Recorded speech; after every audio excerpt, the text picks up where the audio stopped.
नमस्कार दोस्तों, स्वागत है आपका अपना भक्ति ज्ञान 11 चैनल में। आज के इस वीडियो में हम जानेंगे रविवार के व्रत की विधि, साथ ही जानेंगे रविवार व्रत कथा। तो आज का वीडियो बहुत ज़्यादा महत्वपूर्ण है। कई सारे लोग सूर्य भगवान की रविवार को उपासना करते हैं, डेली जल अर्पित करते हैं। तो आज के इस वीडियो में हम आपको उनकी ही कथा सुनाने वाले हैं, तो वीडियो में अंत तक बने रहिए। अगर आप चैनल पर नए हैं तो चैनल को सब्सक्राइब जरूर कर लीजिए। तो चलिए आज का वीडियो शुरू करते हैं।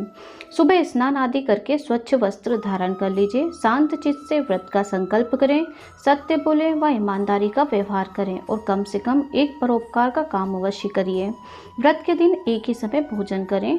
भोजन तथा फलाहार सूर्यास्त से पहले ही कर लीजिए। यदि सूर्य छुप जाए तो दूसरे दिन सूर्य भगवान को जल देकर ही अन्न ग्रहण करें। व्रत की समाप्ति के पूर्व रविवार की कथा अवश्य सुने व पढ़ें। व्रत के दिन नमकीन व तेल युक्त भूलकर भी ना खाएं। इस व्रत को करने से नेत्र रोग को छोड़कर सारे रोग दूर हो जाते हैं, राजसभा में सम्मान बढ़ता है और शत्रु पर विजय प्राप्त होती है। तो चलिए आज की हम रविवार व्रत कथा प्रारंभ करते हैं। बहुत पुराने समय की बात है। एक नगर में एक बुढ़िया रहती थी। वह हर रविवार को सूर्य भगवान का व्रत रखती थी। उसका नियम था कि ब्रह्म मुहूर्त में उठकर शौच आदि से स्नान करके पड़ोसन की गाय के गोबर से घर को लीपकर शुद्ध और सात्विक भाव से भोजन बनाती थी। तीसरे पहर सूर्य भगवान को भोग लगाकर स्वयं शेष भोजन का प्रसाद समझकर विनम्र भाव से ग्रहण करती थी। इस व्रत के फलस्वरूप उसका घर धन्य धान से पूर्ण रहता था। वह सभी प्रकार से सुखी और संतुष्ट थी। उस बुढ़िया के पड़ोस में एक और औरत थी। उसे वृद्धा की श्री संपन्नता अच्छी नहीं लगी, इसलिए उसने रविवार के दिन वृद्धा के उठने से पहले अपनी गाय का गोबर उठाकर अंदर रख लिया। आसपास कोई और गाय भी नहीं थी।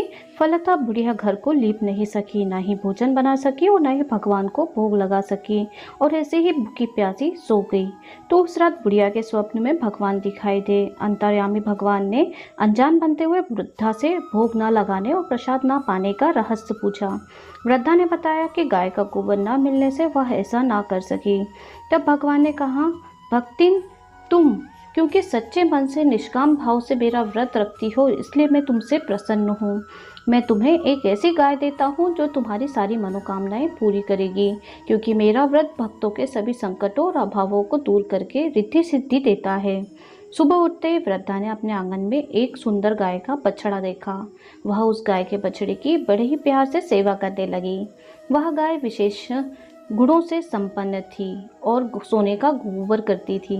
संयोग से उसके प्रथम गोबर त्याग को ईर्ष्यालु पड़ोसन ने देख लिया, तो सोने के गोबर को उठाकर उसने उसके नीचे अपनी गाय का गोबर रख दिया और वह उस ताक में रहने लगी कि जैसे ही गाय गोबर करती पड़ोसन उसे उठाकर ले जाती, उसके स्थान पर अपनी गाय का गोबर रख जाती थी। सूर्य भगवान ने चालाक पड़ोसन की चालाकी से वृद्धा की रक्षा का एक उपाय निकाला। शाम के समय बड़ी जोर की आंधी आने लगी, तो वृद्धा को घर में ही बांधकर गाय को सोना पड़ा। सुबह उठने पर गाय के नीचे सोने का गोबर देखा तो उसे उसकी विशेषता का पता चल गया। अब वह शाम को गाय को घर में ही बांधने लगी। ईर्ष्यालु पड़ोसन ने इस प्रकार जब अपने को सोने के गोबर से वंचित होता देखा तो उसने राज दरबार में जाकर राजा को सुनाया कि उस मेरी पड़ोसन की गाय सोने का गोबर देती है, वह आपकी गौशाला में होना चाहिए। राजा को बात जच गई। उसने उसी समय सिपाहियों को भेजकर गाय खुलवा कर मंगवाई और वृद्धा के रोने धोने का राज कर्मचारियों पर कोई असर नहीं हुआ। वह शनिवार की शाम थी। दूसरे दिन रविवार था। वृद्धा गाय के वियोग और गोबर के अभाव के कारण उस दिन घर आंगन को तो लीप नहीं सकी, न ही भोजन बना सकी और न ही सूर्य भगवान को भोग लगा सकी।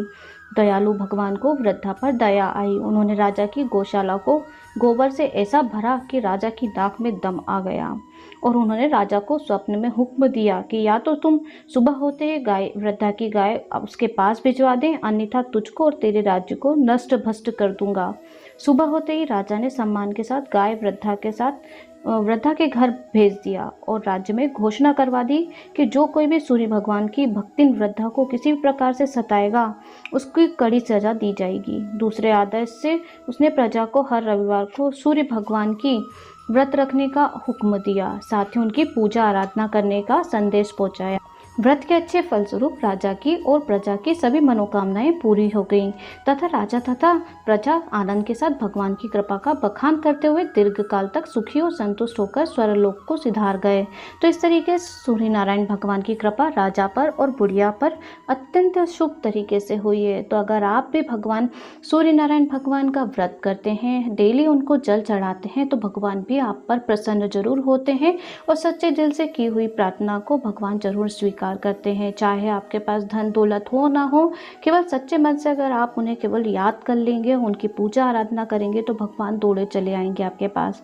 तो रविवार को आप जरूर भगवान सूर्य नारायण की पूजा करिए, उनकी आराधना करिए, साथ ही उनकी आरती भी करिए। तो आप लोगों को अगर कथा थोड़ी सी भी अच्छी लगी हो तो आप हमारे चैनल पर नए हो तो चैनल को सब्सक्राइब कर लीजिए, वीडियो को लाइक ज़रूर कर दीजिए और नोटिफिकेशन बेल को ऑन कर लीजिए। तो मिलती हूँ मैं नेक्स्ट वीडियो में, तब तक के लिए जय सूर्य नारायण भगवान की जय।